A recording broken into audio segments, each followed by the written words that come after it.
Well, we'll move on to a posting from Nana Addo Richard in Ghana. And he says that legal actions never change the outcome of elections, even if the vote is not credible.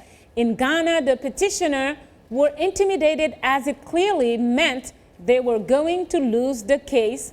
The ruling has eroded my faith in the judiciary. And finally, Mugisha Bates from Kumba University in Entebbe, Uganda, posted this comment.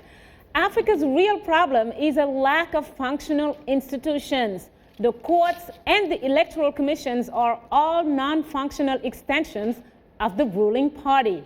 Shaka, that's pretty harsh. How can the population have any faith in their court system when someone like Mugisha says they are simply non-functional? What about that, Professor Prempeh? Well, I think that's essentially the challenge that this court, the Ghana court, was faced with. This petition was a test of two institutions. There was a test of public faith in two institutions, the Electoral Commission and the judiciary.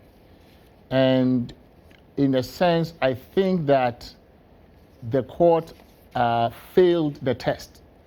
And I say the court failed the test because you had asked Professor Ayite whether it was possible for judges to be political and not partisan. Yes. And I think it is. It is indeed possible. And in this case, the court could have been political in the sense of considering, weighing in the balance the national interest, weighing in the balance certain the ramifications of certain kinds of outcomes.